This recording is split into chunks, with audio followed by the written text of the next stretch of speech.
जय माता की दोस्तों। ओम नमः शिवाय। अन्नपूर्णा माता की व्रत कथा। काशी निवासी धनंजय की पत्नी का नाम सुलक्षणा था। उसे अन्य सब सुख प्राप्त थे, केवल निर्धनता ही उसके दुख का कारण थी। यह दुख उसे हर समय सताता रहता था। एक दिन सुलक्षणा पति से बोली कि हे स्वामी, आप कुछ उद्यम करो तो काम बने। इस प्रकार कब तक हम काम चलाएंगे। सुलक्षणा की बातों को सुनकर राजा धनंजय के मन में बैठ गई और वह उसी दिन से विश्वनाथ शंकर जी को प्रसन्न करने के लिए पूजा पाठ करने लगे। हे धनंजय देव, विशेष श्रेय मुझे पाठ पूजा कुछ आता तो नहीं है, केवल तुम्हारे भरोसे ही मैं बैठा हूँ। इतनी विनती करके 2-3 दिन तक भूखा प्यासा बैठा रहा। यह देखकर भगवान शंकर जी ने उसके कान में अन्नपूर्णा अन्नपूर्णा अन्नपूर्णा इस प्रकार 3 बार कहा। यह कौन क्या कह गया, इसी सोच में धनंजय पड़ा था कि मंदिर में आते ही ब्राह्मण को देखकर पूछने लगा। पंडित जी बोले कि अन्नपूर्णा कौन है।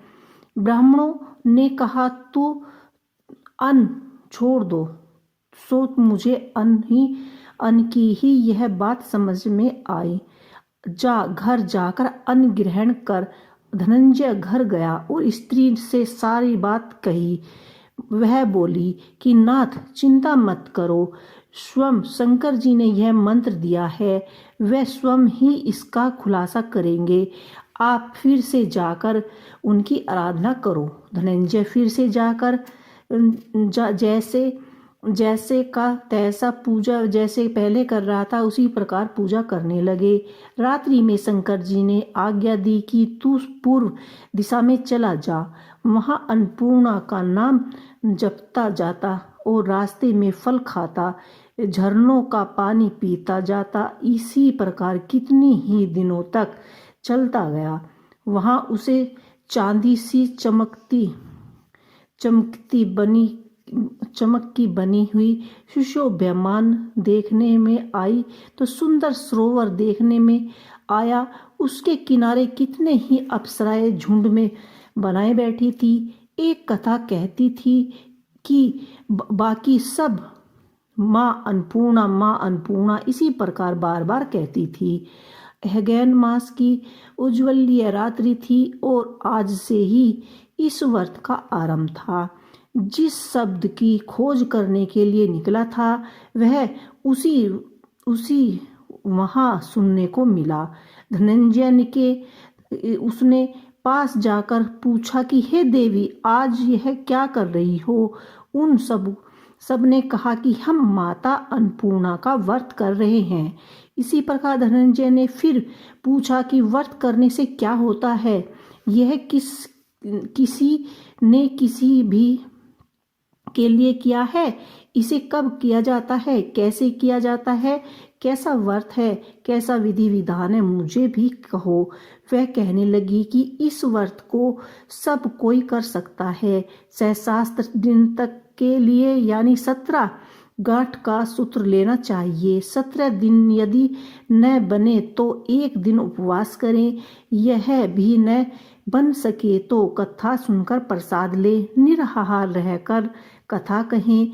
कथा सुनने वाला कोई न मिले तो पीपल के पत्ते को रख, सुपारी या कुमारी गवारपट्टा वृक्ष को सामने कर, दीपक को समक्ष कर, सूर्य, गाय, तुलसी या महादेव को बिना कथा सुनाए मुख में दाना न डाले। यदि भूल से कुछ पड़ जाए तो 1 दिवस फिर उपवास करें। व्रत के लिए क्रोध न करें, झूठ न बोले। धनंजय बोले कि इस व्रत के करने से क्या होगा।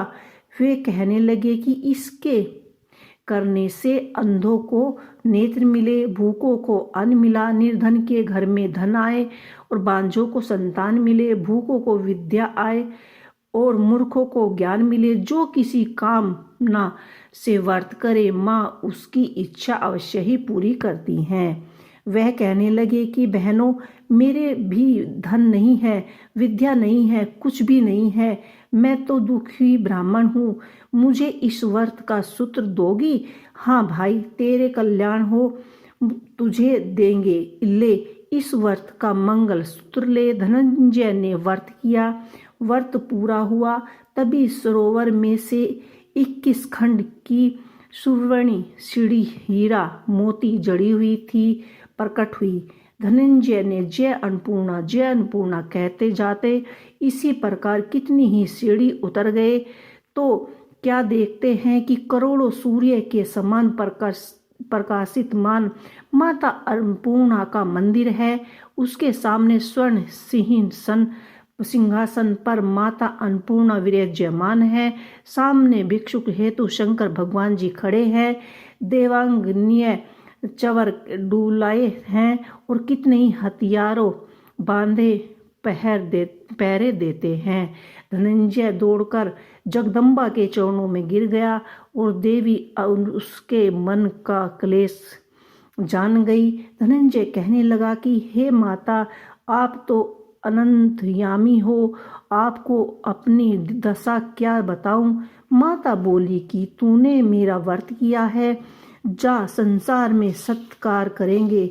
माता ने धनंजय को जहाँ का बीज मंत्र लिखा दिया। अब तो इसके रोम रोम में विद्या प्रकट हो गई। इतने में ही क्या देखता है कि वह काशी विश्वनाथ के मंदिर में खड़ा है।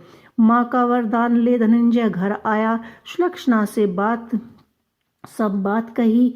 माता जी की कृपया से उसके घर में संपत्ति उमड़ने लगी। छोटा सा घर बहुत ही गिनी जाने लगा। जैसे शहद के छत्ते में मक्खियां जमा हो जाती हैं, उसी प्रकार उसके सगे संबंधी आकर उसकी बड़ाइयाँ करने लगे।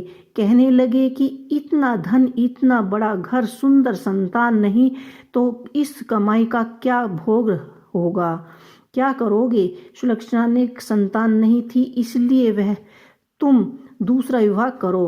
अनिश्चित होते हुए भी धनंजय को दूसरा विवाह करना पड़ा और सती सुलक्षणा ने को सौतन का दुख उठाना पड़ा। इसी प्रकार बीते गए। फिर अगहन मास आया। नए बंधन से बंधे पति को सुलक्षणा ने कहलवाया कि व्रत के प्रारंभ से ही हम सुखी हुए हैं। इसी कारण यह व्रत छोड़ना नहीं चाहिए। यह माता जी का ही प्रताप है जो हम इतने संपन्न और सुखी हैं। सुलक्षणा की बात सुनकर धनंजय उसके यहाँ आया और व्रत में बैठ गया। नई बहू को इस व्रत की खबर नहीं थी। वह धनंजय को आने की राह देखती रही। दिन बीतते गए। व्रत पूर्ण होने में 3 दिवस बाकी थे कि नई बहू को खबर पड़ी। उसके मन में तो ईर्ष्या की ज्वाला दहक रही थी। सुलक्षणा के घर आ पहुंची और झगड़ा मचा दिया। वह धनंजय को अपने साथ ले गई। नए घर में धनंजय को थोड़ी देर के लिए निंद्रा न आ दबाया। इसी समय नई बहू ने उसका व्रत का सूत्र तोड़कर आग में फेंक दिया। अब तो माता जी का प्रकोप जाग गया। घर में अशांति आग लग गई और सब कुछ जलकर खाक हो गया।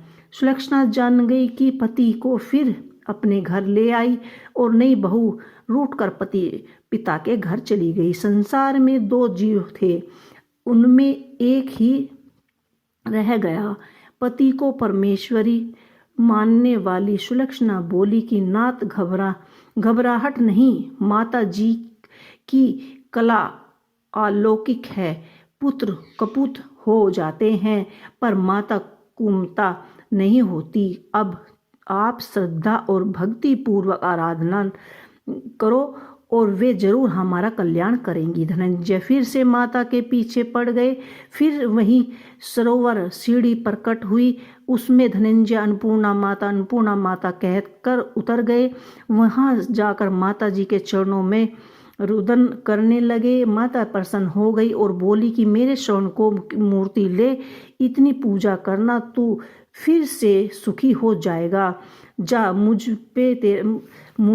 मैं तुम्हें आशीर्वाद देती हूँ। तेरी स्त्री सुलक्षणा ने श्रद्धा से मेरा व्रत किया है, उसने मैंने पुत्र दिया है। धनंजय ने आंख खोली तो वह खुद को काशी विश्वनाथ जी के मंदिर में खड़ा पाया। वहां से फिर उसी प्रकार घर को आया। इधर सुलक्षणा के दिन चढ़े और महीने पूरे हुए और उन्होंने पुत्र को जन्म दिया। गांव में आश्चर्य की लहर दौड़ गई, मान्यता आने लगी। इसी प्रकार गांव के निसंतान सेठ के पुत्र होने से उसने माता अन्नपूर्णा का सुंदर मंदिर बनवाया और उसमें माता जी की धूमधाम से पधारे और यज्ञ किए और धनंजय को मंदिर के आचार्य का पद दे दिया। जीविका के लिए मंदिर की दक्षिणा और रखने के लिए बड़ा सुंदर घर बनवाया। धनंजय की स्त्री पुत्र सहित वहां रहने लगी। माता जी के चढ़ावे को भरपूर आमदनी होने लगी। उधर नई वधू के पिता के घर डाका पड़ गया। सब लूटपाट में समाप्त हो गया। वे भीख मांगकर अपना पेट भर रहे थे। सुलक्षणा ने यह सुख सुना तो उसको बहुत ही बुरा भला कहने लगे। धनंजय, सुलक्षणा और उनका पुत्र माता जी की कृपा से आनंद करने लगे। माता जी ने जैसे उनके भंडार भरे, वह हमारे भी हमेशा ऐसे ही भंडार भरे।